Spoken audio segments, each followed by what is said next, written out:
Good morning and welcome to another episode of Indie Life Adventures. Our intent today, this is Duke, by the way, his first time on film. Our intent today is to review our trip to Japan and just give some overarching themes and perspective and kind of work towards closing out that trip. So it has now been a week since we've been home. And while we were there, we recorded a recap video every night for the 15 days we were there. We also kind of recorded a reveal episode of each of the hotels we stayed at. So if you're interested in all those details, please go back to our channel, Indie Life Adventures, and you'll see the Japan trip numbered day 1, 2, 3, 4, 5, all the way through 16. I think it was 15 nights that we were there, but the total trip with travel and all was 16 days. So that's where you can find those specific details. I'll review our general itinerary and then we'll dive into some overarching topics to kind of round out the trip. Yeah, we'll try to keep it shorter than the other ones. Yeah, we'll do our best. We make no promises. We sometimes get wordy. Right, but just to let you know, as you can tell, we're on a sailboat. Yes, we are filming this from the Cambridge Yacht Basin Marina in Maryland, and it's quite windy outside right now. So if you hear the wind howls, that is what's going on.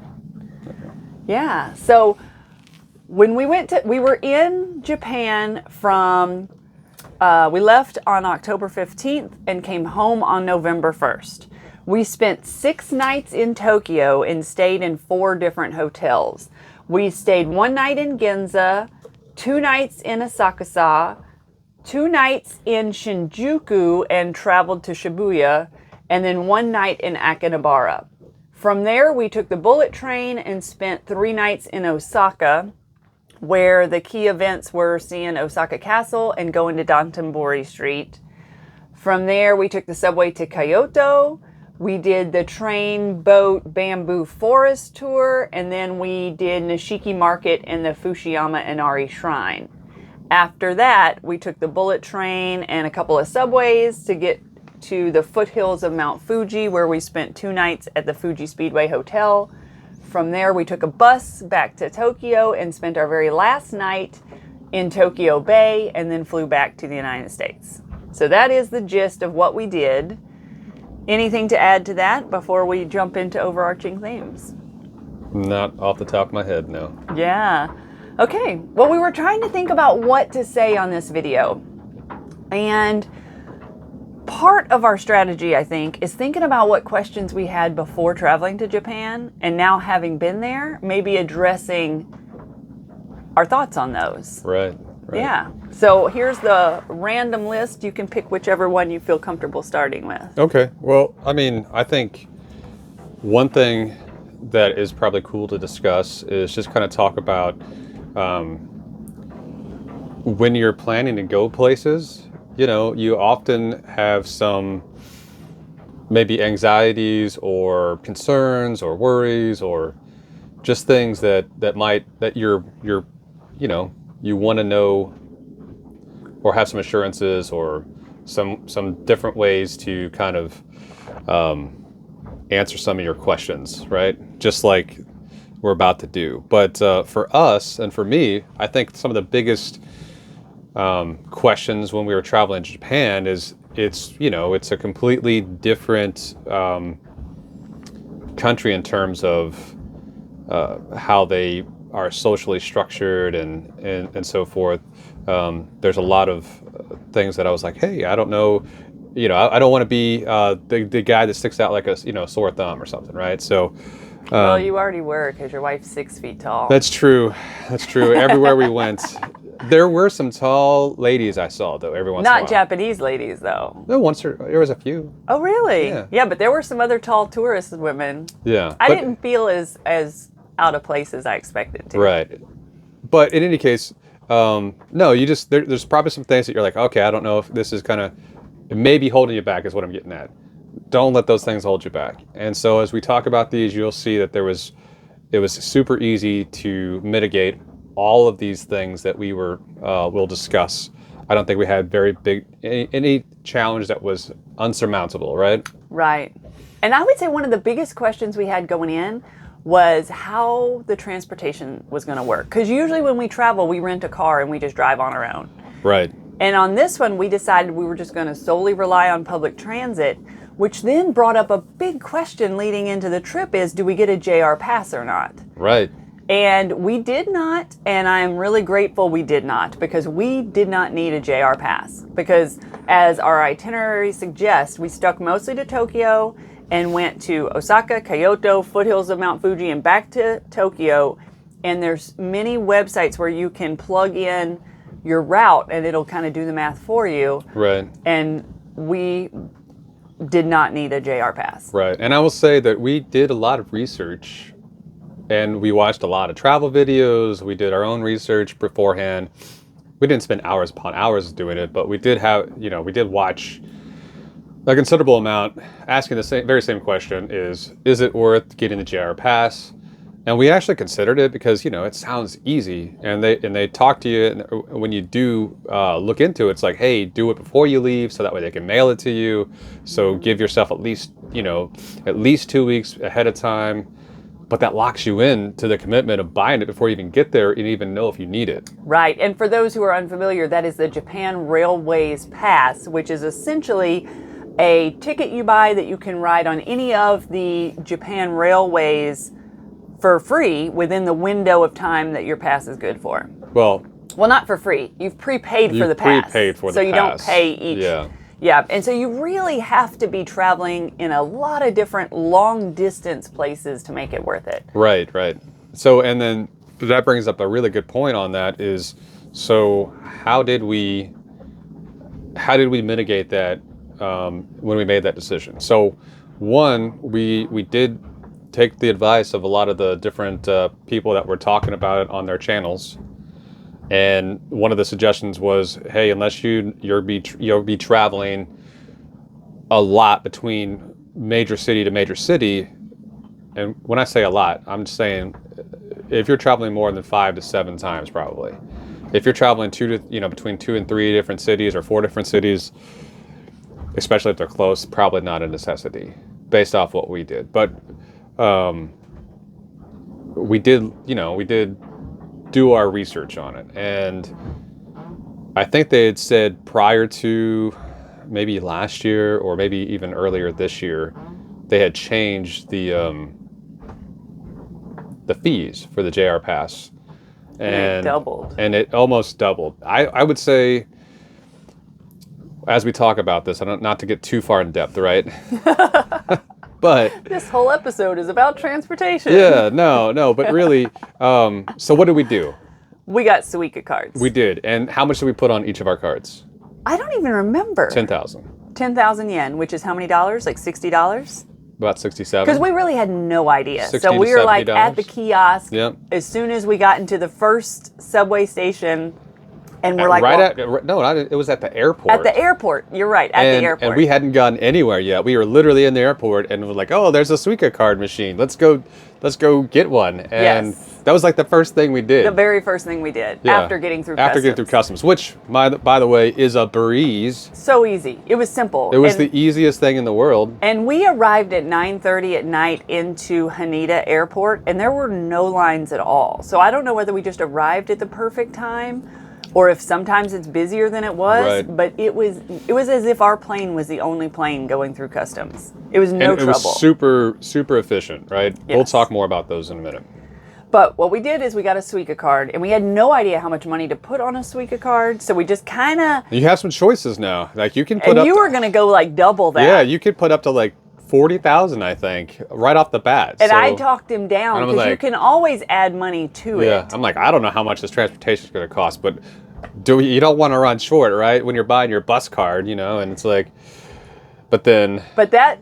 We each put $60, and you just bought it with a credit card right from the machine. Yep. The card comes out. It looks like a credit card, essentially, or a hotel key card is what it looks like. Yeah, basically, That was awesome. You can use it on any bus line, any subway line. Everywhere we went, we just used the Suica card. And not only could you use it for transportation purposes, you could use it in the 7-Eleven. You could use it to pay your entry fee at the museums. And yeah. whenever we departed out of Narita Airport, 15/16 days later, we still had money left. We never did even have to plus it up any. Right. And we spent it in souvenir shops at the airport. True, So it yeah. was fantastic, super simple. Highly recommend the Suica card. So when we were looking at the JR Pass, that was going to be like $1,000 a ticket or something insane. Or maybe it was $1,000 for both of us. I remember it was some crazy price, wasn't it? I don't think it was $1,000. Oh, I think well. it was probably closer to like In the hundreds. at 500 least. or 600. Okay. I think it was like $500. Now that was including our Oh, right. green. I am leaving out the Suica card. We did not use the Suica card to pay for the bullet trains. Yeah, exactly. But we can get to that. Yes, but whenever, I just want to make it clear that $60 each didn't get us everywhere we needed to go, because we bought separate bullet train tickets to get to Osaka and then to get from Kyoto to Fuji Speedway. So that was in addition to that. That it was. Okay, I didn't want to misrepresent how much So we spent. transportation, Suica cards, we got them, we used them They were so easy. everywhere, and it was very easy. Now I did read somewhere, and I'm not going to get too much into it. I was reading that some prefectures were kind of going to be changing some of their ability to use a few of these cards in their areas just because of maintenance costs and stuff like that. But I don't think that was even going to be coming up until next year. Okay. And it wasn't any of the places that we went. Okay. I think it was actually further south. So And in case you're watching this in the future, today's date is November 9th, 2024. yeah. And we were in Japan in October of 2024. Right. So anyway, I would just it would behoove you to do your research on where you're going to be going and make sure that the IC cards work there. And they say IC cards. So another thing is when you're using the turnstiles and everything at the subways, the scanners that you need to go to are the ones that say IC. Yeah. I don't even know what IC card integrated is, chip but cards. Integrated chip. Yes. Thank IC you. cards.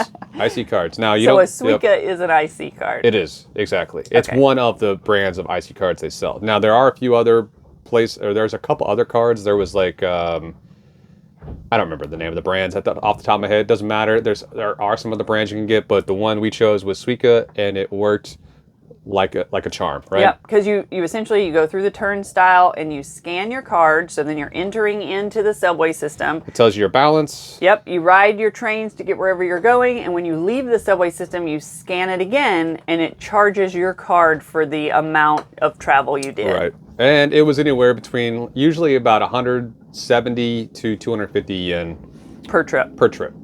And sometimes it was just blanket. It was basically based off the railway. And you got on, and distance wasn't usually a factor when you were in inner city traveling. It was just, that was kind of like a blanket charge for that railway.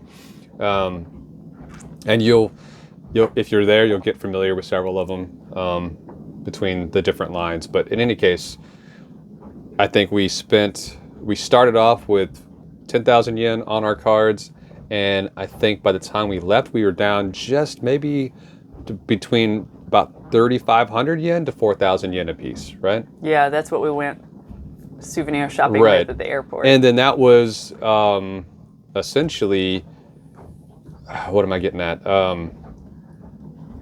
And that's including us using our card. I used my card at least once at a 7-Eleven and to get our spot for the baggage.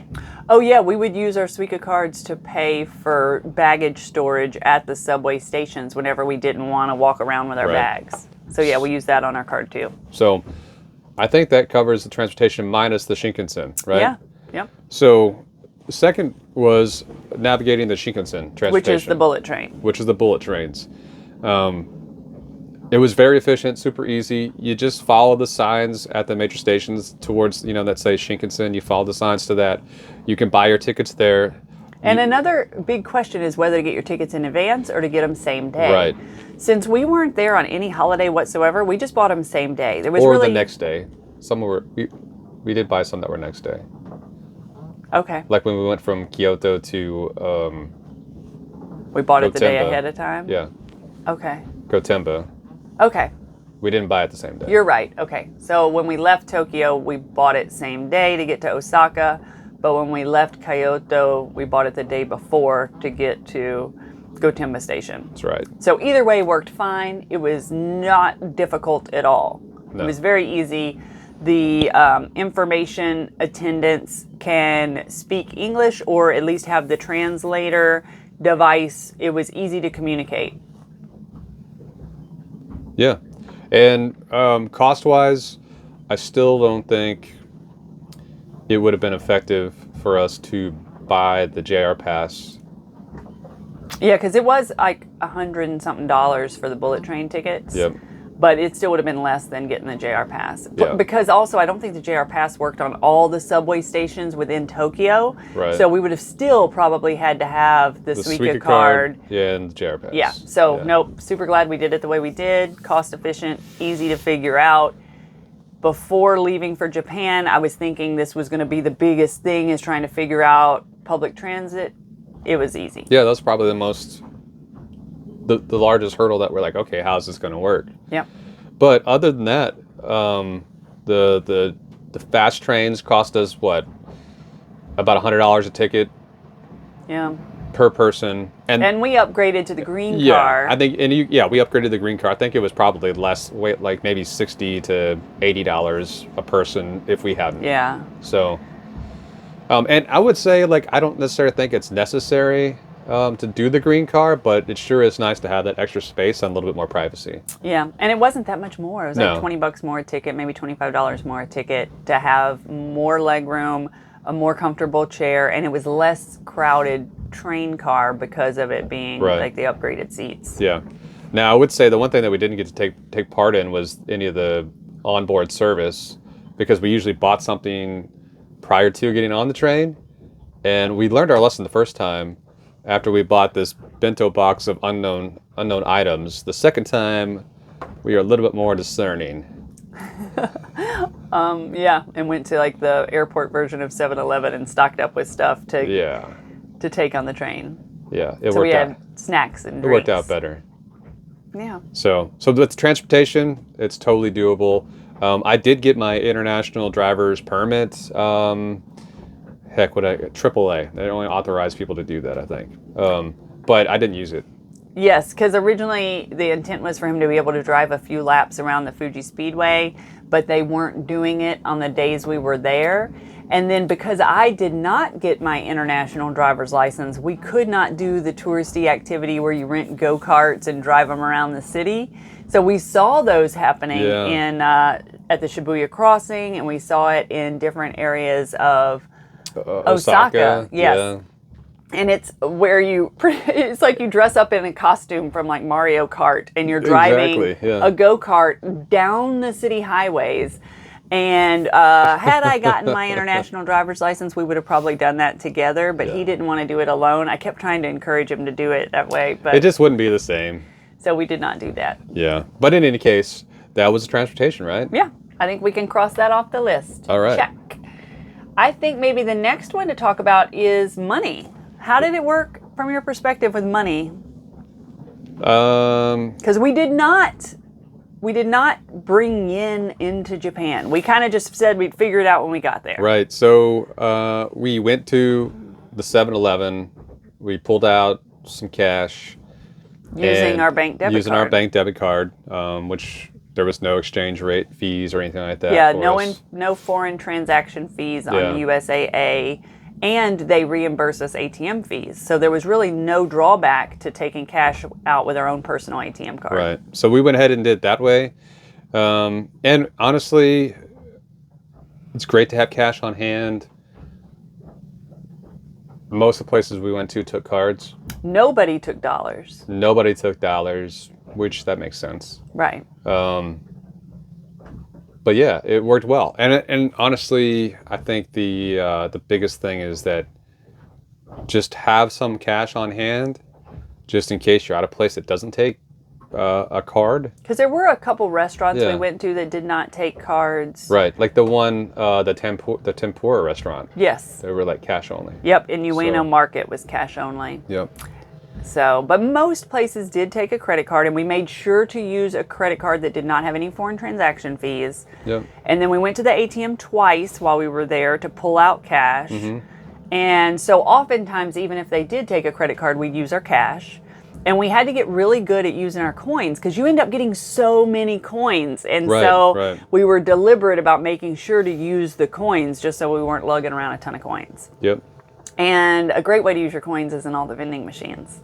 Because, yeah. I was able to get a Yeah. hot latte from a vending machine. And then oftentimes when we were walking around, we'd just get waters from vending machines. They had them everywhere. Like, there's no reason not to stay hydrated because there's vending machines everywhere. Oh, yeah. Even through, like, domestic neighborhoods, there would be vending machines. It was kind That's of true. strange. Yeah. So here's the thing, like, if you're thirsty if you're thirsty in Japan, don't worry about it. They've got vending machines everywhere. They're everywhere. And you don't even have to walk all the way to the grocery store. You don't have to walk to the Quickie Mart. It's just go to the vending machine, get you a water, get you a tea, get you an energy drink maybe. Yeah, they had energy drinks. But, like, typically we try not to use too many plastic bottles and just throw them away. So we carry around our own water bottles, and we Yeah. brought our own bottles with us. And we're able to kind of keep refilling those at the hotels. They'd have water dispensing stations, or we'd buy like a big jug of water and refill our water bottles. But yeah, when you're out of water, though, it's so easy to buy Right. more. And then another place you could spend your coins is at the claw machines. Oh my God! Or what do you call the ones with the balls? The pachinko. Not the pachinko, but the ones where you got my brother's Fast and Furious. thing. Yeah. The I don't know what they call those things, but I don't either. The little egg machines, where you get the little plastic container with a little surprise But in yeah, it. like there are arcades there where you would have an entire arcade that was just made of claw machines to be able to pick different prizes. I mean, it is the biggest thing going, right? Yeah. Yeah. Instead of, like, I'm trying to even think what we have in our own arcade machine. I mean, they got them, but it was just like when you go to, it's like if you go to Dave and Buster's, right? and the whole thing is claw machines. There's like a Dave and Buster's, but nothing but claw machines. It was so wild. 'Cause There I was a kept- weird video game machine. Was it Capcom? Did we go to Capcom? I think it might have been. Might have been. Yeah, but they had some interesting video game machines that people were playing on. I don't remember what they were, but it wasn't like the video games that we play here. Yeah. There were like some that, I don't know, it was like there were card machines where you could go and you could make cards for your decks. You know? Yeah. And another thing is they had like a whole section of photo booths, but they would even have like a whole area with mirrors and stuff where you like could a- all get styled up yeah, and do your makeup like a before. powder puff room. Yeah, before Yeah. going into the photo booth machines. So if you end up with too many coins, there's an ample opportunity to use your coins on random stuff Right. while you're there. That's true. All right, checking off the money exchange. What else? All right, let's talk about communication, right? Okay. It's a pretty big one. When you're going someplace and most people, Well, we don't speak Japanese. yeah, we don't speak Japanese. But let's just say I had the translator app, and I didn't use it very often. Yeah, I never used Google Translate, but what I did use all day, all the time, was the Google Lens Translate feature. Because to hold it on menus or on signs or on packages, anywhere where there was Japanese writing, you Right. could just use your phone, Google Lens, press the translate button, and it would tell you what it said. That was in probably one of the English. coolest things. Like, it's fine in America.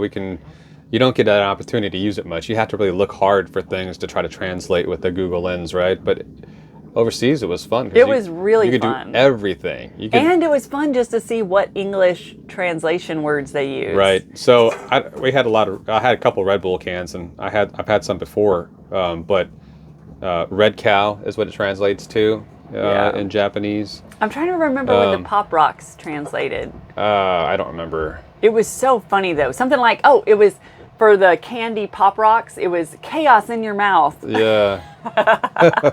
It was just really funny to hear the way things were translated. But that feature of our phones made getting around and understanding things very easy. Oh, and yeah, then yeah.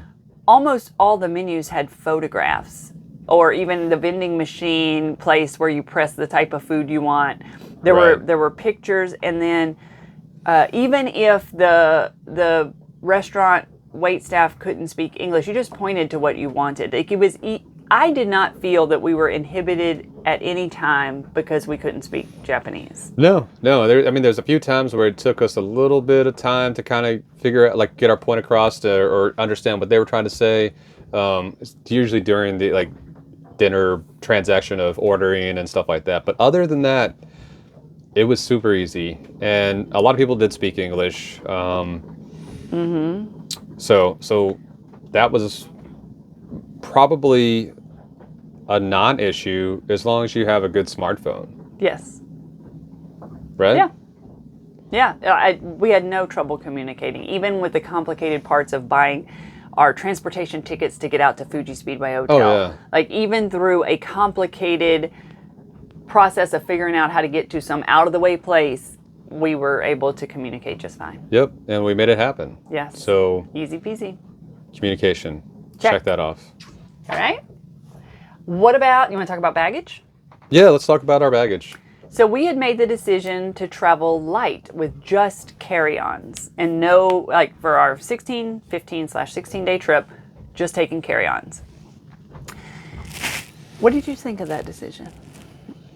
Honestly, I think it's fun that we do it pretty much everywhere we go, because it's always fun to see people lugging a crazy amount of crap with them, and you're like, We're not judging. If people want to lug around a Hey. bunch of suitcases. I mean, it's their workout. But for real, it's fun to realize. Actually, it's not just fun to realize. I think you realize it more when you get back home than while you're there. But just imagine every day when you're moving from place to place. Not every day, but when you're moving from place to place, you just pack everything back up in a bag and you carry it with you.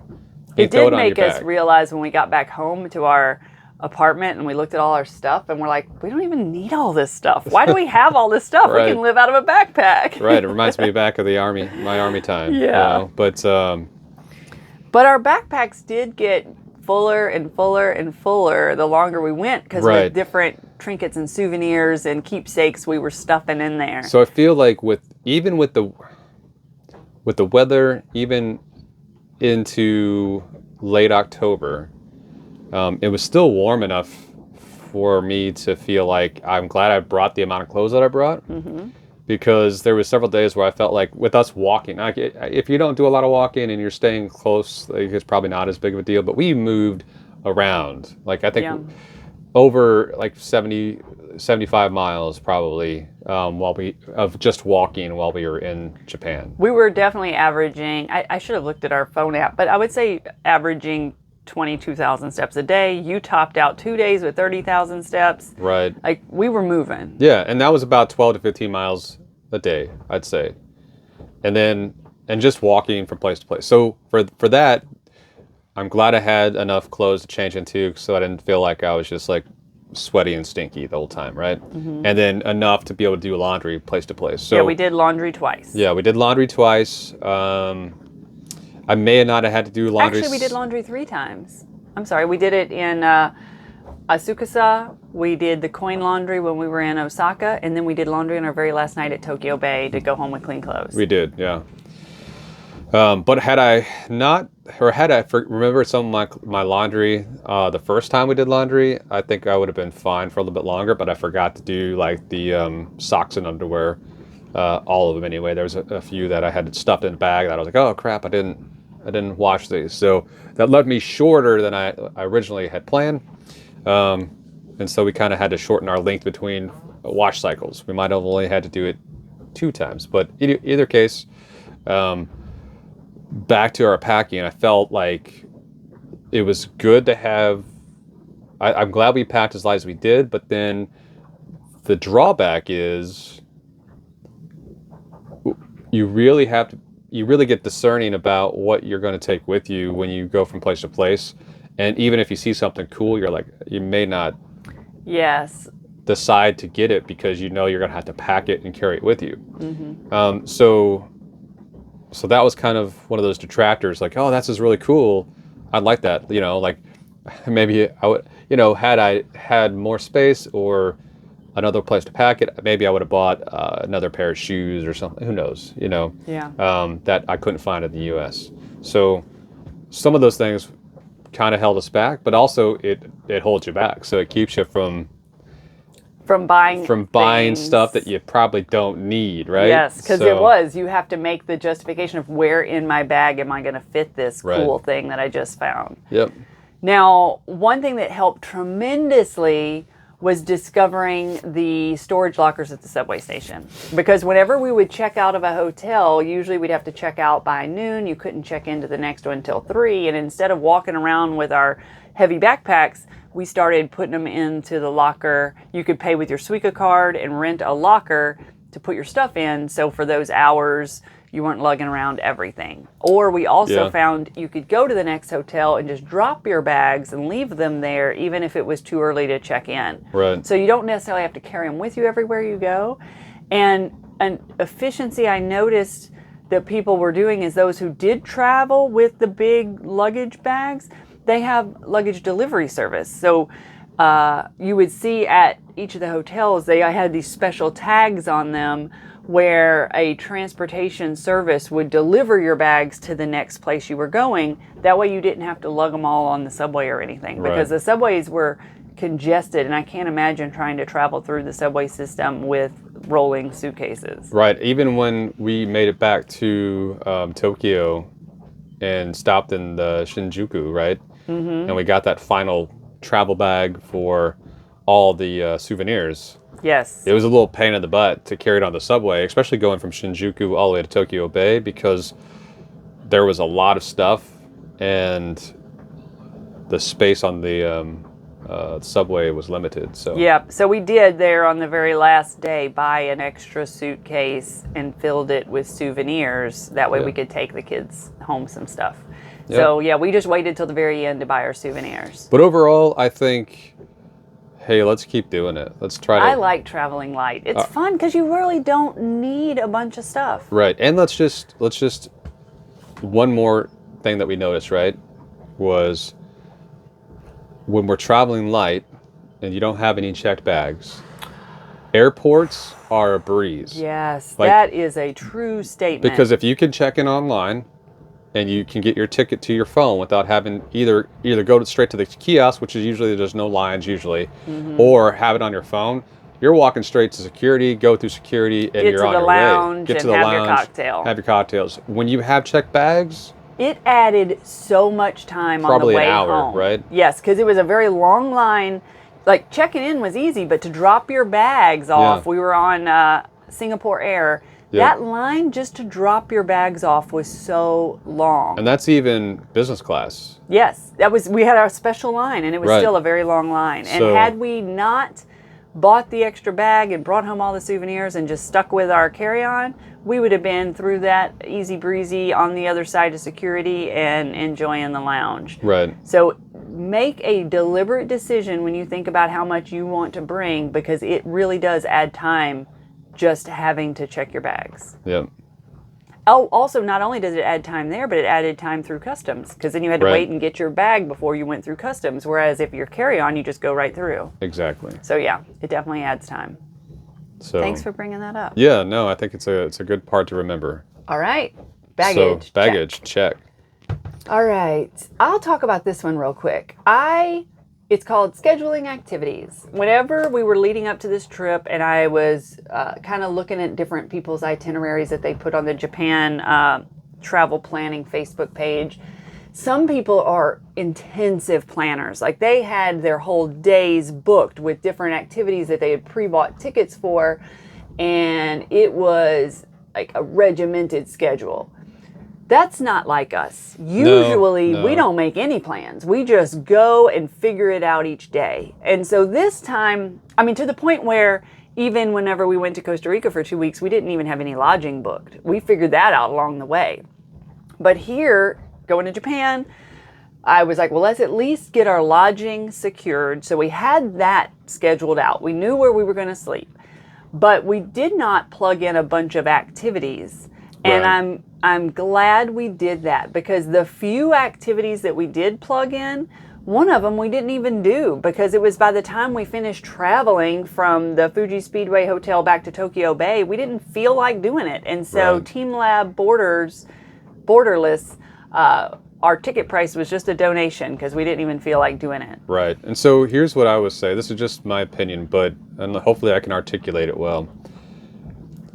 The one thing that's great about traveling without a huge packed schedule is you don't create more anxiety and stress for yourself by trying to adhere to some schedule that is just kind of arbitrarily put Made together up. anyway. Like, you make it up. Yeah. And then you have that added stress of having to stick to it. And have to get to place to place. And I think you're doing yourself a disservice if you really, when you think about it, right?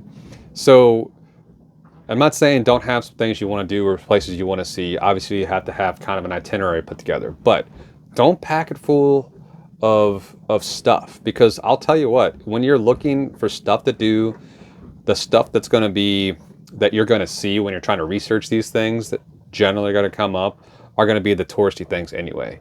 And how many of those touristy things did we really like versus just some of the things that we were kind of stumbled across or kind of I don't know, we knew that it was more of like a touristy event, right? So Right. I guess what I'm getting at is the novelty of your experience will not change based on the fact of whether you packed your days full of these events that you had to go to. I think you're going to enjoy it either way. Yeah. Right? Yes, because so much of what we did, and it wasn't anything you needed a ticket for. You didn't have to have a reservation for. So, like, if you're going to the what was it, the Nishiki Market, or the Fushiyama Inari Shrine, if you're doing Osaka Castle or going to Dotonbori, none of that requires a ticket. You just go. Right, unless you want to tour the castle, or if you want to tour the Imperial Palace. Those are a little bit different. Yeah, you might have to schedule it, but some of them you can just walk up and do. Yes. And I do understand that some things sell out to where if you really want to do something, you do have to pre-buy your ticket. Right. And I would think the only thing I really wanted to do that we did not get to do because I didn't pre-plan was I had heard about this amazing pizza restaurant that was in Kyoto, and I had it on our schedule to go. I wanted to go try this particular pizza place, but whenever we were there, it was reserved out for like the next week and a half. Right. And so we just found a different pizza place. No big deal. I'm Right. sure it was fine. But that was the only thing where it was like, oh, I guess maybe I should have thought ahead. But even so, I wouldn't have done it because I don't know where we'll be on that day. Right. And I like the ability to go with the flow and not just have to race to some event. Right. And so in saying that too, our travel style is maybe different than other people's, but we generally are kind of just like wandering around, Yeah. right? Yeah. And wander. we wander a lot, and maybe it doesn't work in every place. It may not work in every country. It may not work in every place because some places are not as safe, or maybe not as,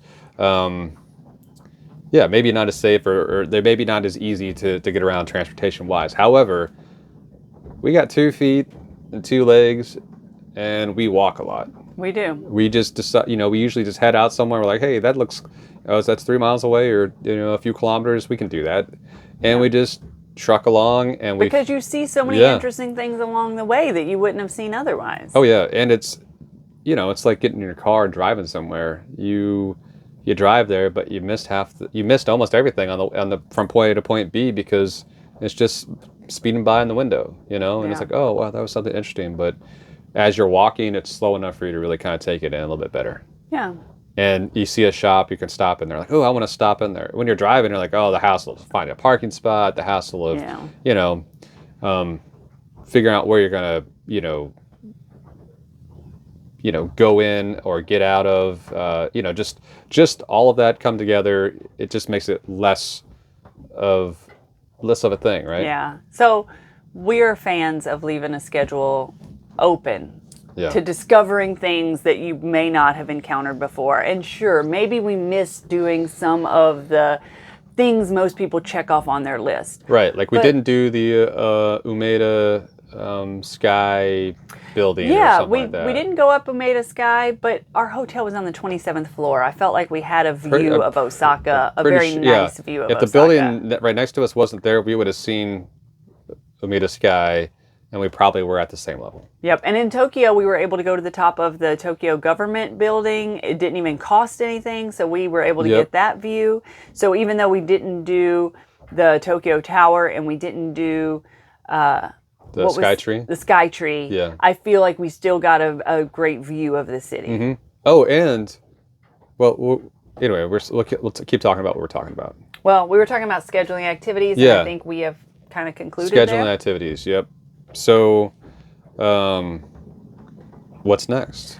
Well, overall expenses for the trip. I'm not. What did you think about the prices of things there? Like when you think about, because that's another question when you're getting ready to travel, how much money is it going to take? And Right. granted, we did this extremely thrifty because of using points and miles to pay for flights and our hotels. Right. But when it came time to pay for activities, transportation, restaurants, that we were actually using dollars, yen, to pay for. Right. What were your thoughts about how much things cost there? Well, I think it's a very affordable place to go. Yes.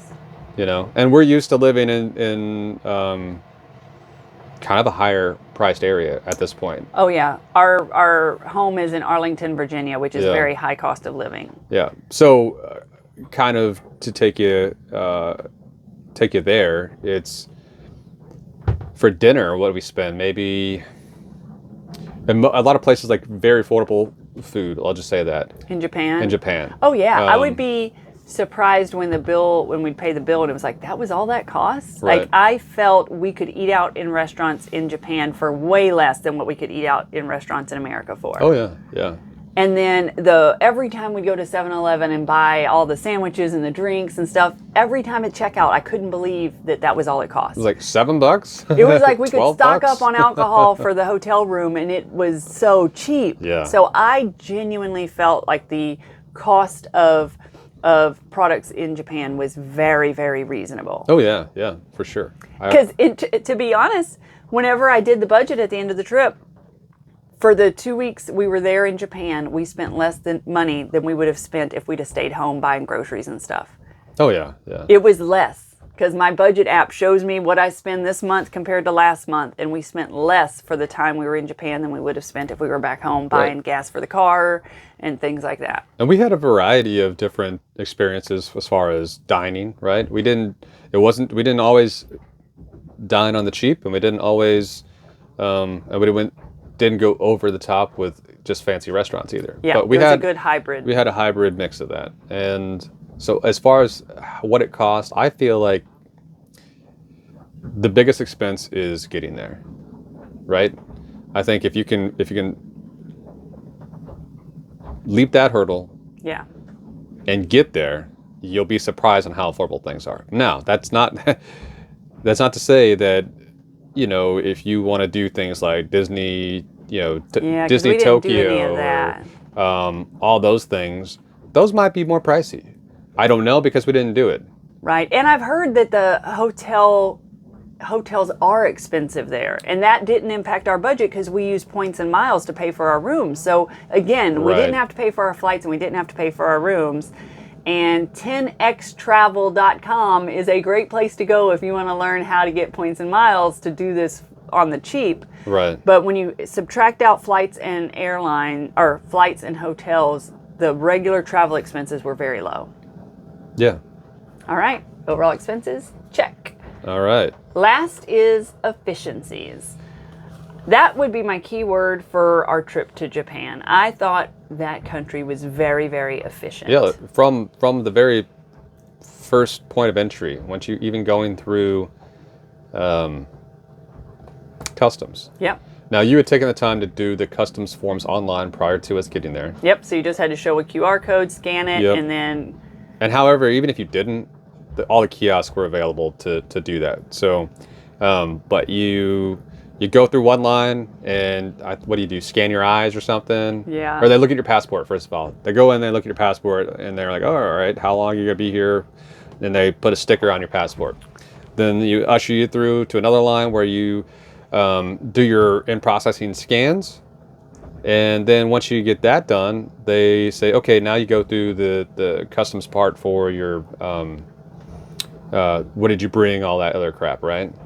And then if you've already prepaid that out or pre-filled that out with the QR code, you scan your QR code and they say, okay, go to this other place. And then they walk you through. And it's super easy if you don't have any checked bags. Yes. You just walk through, you just walk through. Like, did you ever feel like you were waiting in a line? No. No. Even when there were any lines at all, they went very fast. It was very organized. It just felt, no matter what we were doing, it was the most efficient way possible. Right. And sometimes there are lines, like at the Shinkansen consultation area, right? Where we Yes. bought our tickets to go from Kyoto to Gotemba Station, right? Yes. There was a line, and we probably waited there, 40 minutes, maybe 30, 40 minutes. There's a lot of people, but it seemed like it was moving efficiently. It wasn't like being held up. No, I think we held up our line for about 30 minutes. I felt bad because whenever we finally got to the ticket counter, our transaction was complicated. Right. And the gentleman was so nice. He never made us feel rushed. He took the time to understand where we were trying to go and Right. help us solve to get the most effective way to arrive there. And so that was refreshing. Yeah.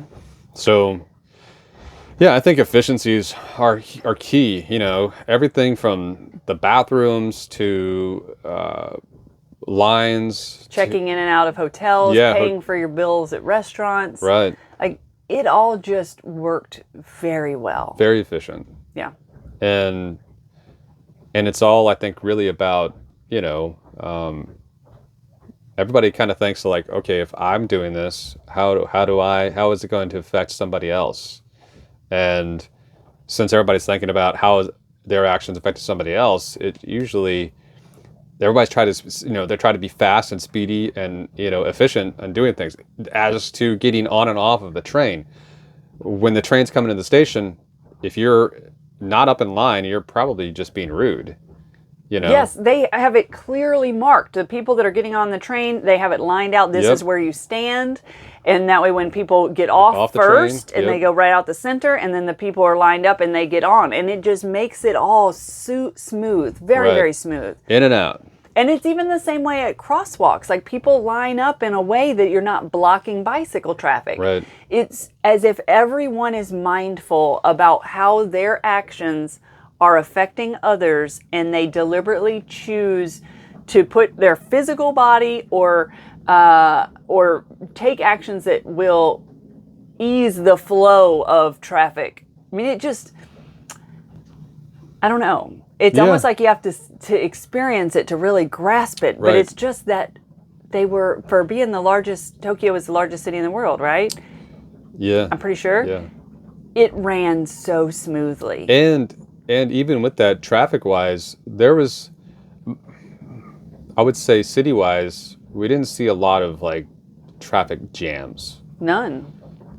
We did get into a few high traffic areas on our way back to Tokyo, coming from Gotemba, but that was it. Yeah. That was Yeah. it. I mean, I think so. Really, and it was just on the bus. You get some traffic on the highway. Yeah, and I think that actually was due to an accident. It was either There an accident or or was it construction at the same time? maybe so. But anyway, But yeah. so but we still got to where we were going within, I think, 5 minutes of the stated time, right? Yeah. I don't think it was that, we weren't even that far delayed. So Yeah. yeah, I think efficiencies and timeliness and all those things are great, and everything tries to work like it's on a clock.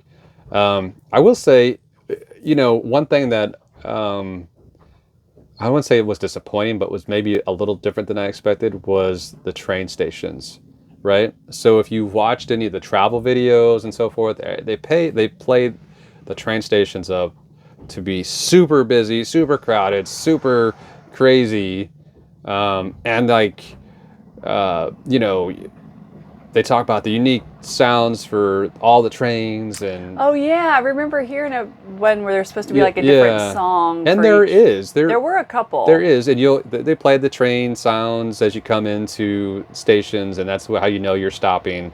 But honestly, it wasn't the entire. That's not like a full picture of the entire experience, because for us, depending on the time of day and where we were going, which station we were at, yeah, it was busy.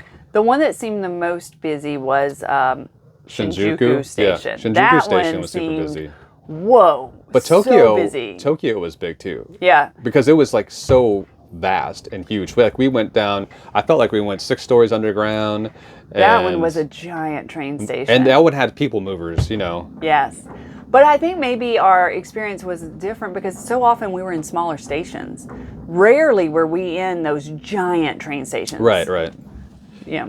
But we were in the train stations like that most people would be in. Right. You know? Right. So the really, really big ones were busy, Right. but it all just still flowed. And even in the busiest ones, it was very interesting how they would even have on the ground pathways where if you're trying to find this particular line, you follow this pathway. It was like they arrowed it out on the ground. Right. So you had all the signs above you, but then also on the ground, you could just follow the path. Yep. So they do their very best to label everything in both Japanese and English. There's a lot of English. There's not a lot of other languages, but there's definitely English. Yeah, and so they make it as easy as possible, and then plus there's all the information booths along the way where you can just stop and ask somebody for help. Right.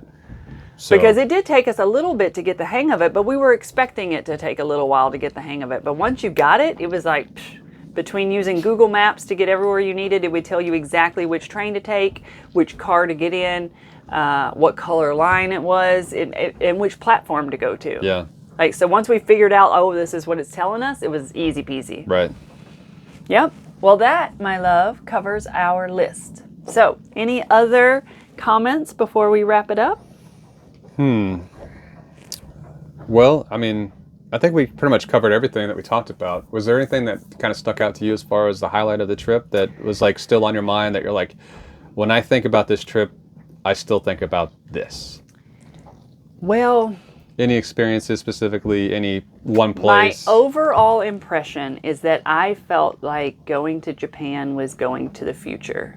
I felt like they have many things far ahead of us here in America, more advanced, and specifically the bathroom experience. As silly as that sounds, not only are all their bathrooms extremely clean, but like the toilet seats are warmed. They're heated toilet seats. And when you go into the stall, there's music that comes on, whether it's nature sounds to give you privacy from the other stalls. And so, as silly as it sounds, the bathroom experience in Japan is it's just remarkable. Futuristic. It is futuristic, and some of their buildings looked like they were from the future. And Oh yeah.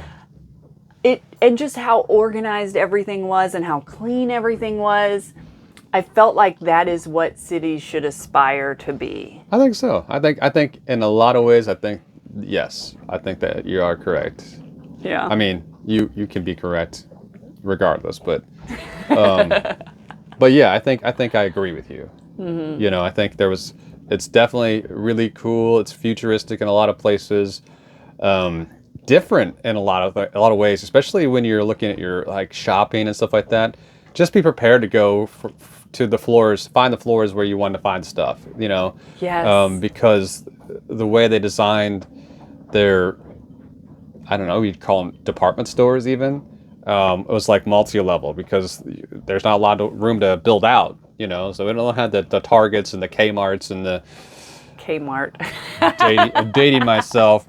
Walmarts, But yeah, so The Shopkos. it would go up like 6 or 8 floors and also Right. have a few levels in the basement. And then at every stairwell, there was a chart that explained what departments are on which floor. Right. Yep. And it was something just to see how they do shopping there. Oh yeah, and that was the one thing I feel like, especially in the city areas, man, if you like to shop, have at it. Yeah. Now just realize that your limits of color palettes are very limited.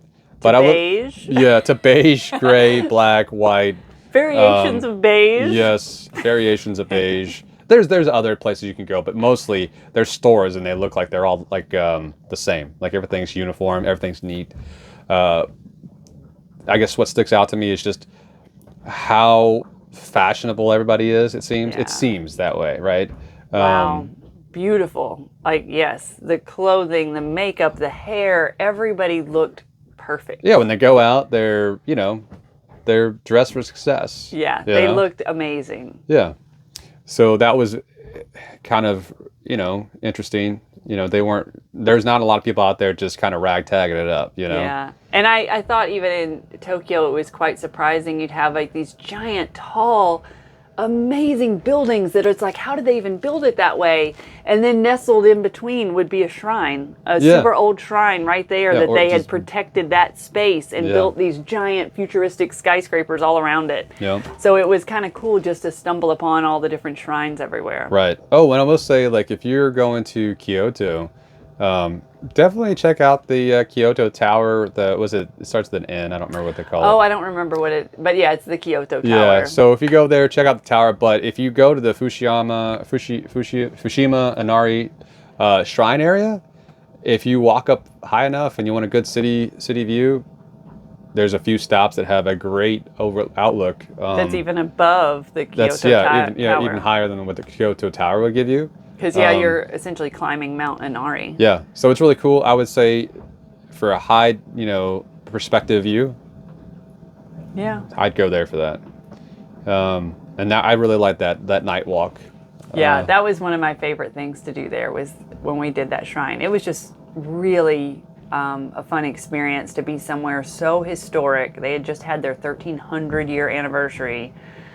And it's such a historic place while also being like an outdoor experience because you're hiking the mountain. Right. They've built the shrine, the 1,000 red torii gates, as you're walking up a mountain. Yeah. It was really remarkable, and I'm glad we did it at night. Yeah, it was fun. I would say if you're gonna do it at night. Yeah, because there's much less crowds, the temperature was fantastic, and the view of just seeing Kyoto all lit up at night was beautiful. And you'll be less tempted to buy any of the little stuff at the shops on the way Yeah, because the shops are closed. because they're all closed. About after 6 o'clock, I think. I think at 5 o'clock it Yeah. shut down. So But yeah, it was a great trip. It really was. And we have no Right. idea where we're going to go next. And I'm honestly tempted for our next big vacation just to take 2 weeks on our boat and go explore the East Coast on our boat. So Right. that may be our next big adventure. yeah, we'll see. Yeah, but overall, weeks. it was great. It was so fun. This kind of wraps it all up. I do plan to do one last video just on points and miles and kind of how we did that with our airfare and our hotels and which portals we booked through and what types of points we used. But this is the second to last Japan video because that'll be the last one and we'll close this chapter. All right. Well, Yeah. Well, thanks for watching, and I'm glad Duke was able to join us. His sister Biscuit is sleeping in the bedroom. So thanks again. I'm really glad that you are subscribed and watching, and hopefully we'll keep more good content coming your way. all right.